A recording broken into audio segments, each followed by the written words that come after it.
بسم اللہ الرحمن الرحیم۔ السلام علیکم۔ حضرت بلال حبشی رضی اللہ عنہ کا ایمان اور حضرت ابوبکر صدیق رضی اللہ عنہ کی قربانی۔ حضرت بلال حبشی رضی اللہ عنہ اسلام قبول کرنے والوں میں ابتدائی لوگوں میں شامل تھے۔ ان کا تعلق افریقہ سے تھا اور وہ ایک غلام تھے جو مکہ کے ایک ظالم اور کافر سردار امیہ بن خلف کے پاس رہتے تھے۔ حضرت بلال رضی اللہ عنہ کی زندگی غلامی میں گزر رہی تھی، جہاں ان کے ساتھ ظلم اور سختی کی جاتی تھی، لیکن جب اسلام کی روشنی پھیلی اور حضرت بلال رضی اللہ عنہ نے اسلام قبول کیا تو ان کی زندگی میں ایک نیا مقصد آ گیا۔ ان کا ایمان اتنا مضبوط تھا کہ انہوں نے ہر حال میں اللہ اور اس کے رسول صلی اللہ علیہ وسلم کے پیغام کو تھامے رکھا۔ اسلام قبول کرنے کے بعد حضرت بلال رضی اللہ عنہ کو اپنے مالک امیہ بن خلف کی طرف سے شدید ظلم و ستم کا سامنا کرنا پڑا۔ امیہ نے انہیں اسلام سے منحرف کرنے کے لیے مختلف قسم کی اذیتیں دی۔ مکہ کی تپتی ریت پر دوپہر کے وقت جب دھوپ اپنی تمازت پر ہوتی، حضرت بلال رضی اللہ عنہ کو اس گرم ریت پر لٹا کر ان کے سینے پر بھاری پتھر رکھ دیا جاتا۔ امیہ بن خلف اور دیگر ظالم لوگ ان کے جسم پر کوڑے برساتے اور کہتے کہ اسلام چھوڑ دو اور ہمارے بتوں کی عبادت کرو، لیکن حضرت بلال رضی اللہ عنہ نے کبھی بھی اسلام سے پیچھے ہٹنے کا سوچا بھی نہیں۔ ان کی زبان پر ہمیشہ احد احد، اللہ ایک ہے کا ورد رہتا۔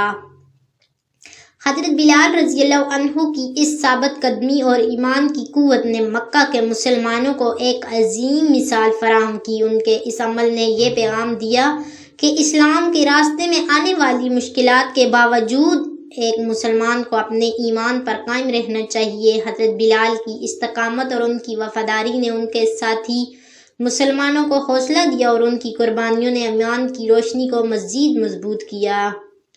یہاں پر حضرت ابوبکر صدیق رضی اللہ عنہ کا کردار بھی بہت اہم ہے۔ حضرت ابوبکر صدیق رضی اللہ عنہ نے حضرت بلال کی اس حالت کو دیکھا اور ان کی آزادی کے لیے قدم اٹھایا۔ انہوں نے امیہ بن خلف سے بات کی اور حضرت بلال کو خریدنے کی خواہش ظاہر کی۔ امیہ کو پیسوں کی لالچ تھی، اس لیے اس نے حضرت ابوبکر رضی اللہ عنہ سے بڑی رقم لے کر حضرت بلال رضی اللہ عنہ کو ان کے حوالے کر دیا۔ حضرت ابوبکر صدیق رضی اللہ عنہ نے فوراً حضرت بلال رضی اللہ عنہ کو آزاد کر دیا۔ حضرت بلال رضی اللہ عنہ کی آزادی ان کے لیے ایک نئی زندگی کا آغاز تھی۔ حضرت بلال رضی اللہ عنہ کی زندگی کے اس واقعے نے مکہ کے مسلمانوں کو ایک نئی امید دی۔ حضرت بلال آزاد ہونے کے بعد رسول اللہ صلی اللہ علیہ وسلم کے قریب ہو گئے اور اسلام کی خدمت میں لگ گئے۔ بعد میں نبی کریم صلی اللہ علیہ وسلم نے حضرت بلال کو مدینہ کا پہلا مؤذن مقرر کیا۔ حضرت بلال رضی اللہ عنہ کی آواز میں ایک خاص تاثیر تھی اور جب وہ اذان دیتے تو مدینہ کی فضا ایمان سے گونج اٹھتی۔ ان کی اذان کی آواز سن کر لوگ نماز کے لیے آتے اور اللہ کے سامنے سر جھکاتے۔ حضرت بلال رضی اللہ عنہ کی زندگی ہمیں یہ سکھاتی ہے کہ اگر ہمارا ایمان مضبوط ہو اور ہم اللہ کی رضا کے لیے قربانیاں دینے کے لیے تیار ہوں تو اللہ ہمیں ہر آزمائش سے نکال دیتا ہے۔ ان کی استقامت اور حضرت ابوبکر صدیق رضی اللہ عنہ کی قربانی اسلامی تاریخ میں ہمیشہ کے لیے محفوظ ہو گئی۔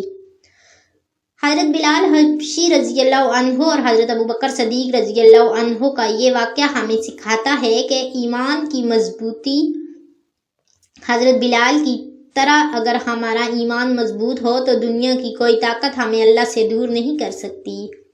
استقامت اور صبر، مشکلات اور آزمائش ہر مومن کی زندگی کا حصہ ہے، لیکن جو شخص ان میں ثابت قدم رہتا ہے وہی کامیاب ہوتا ہے۔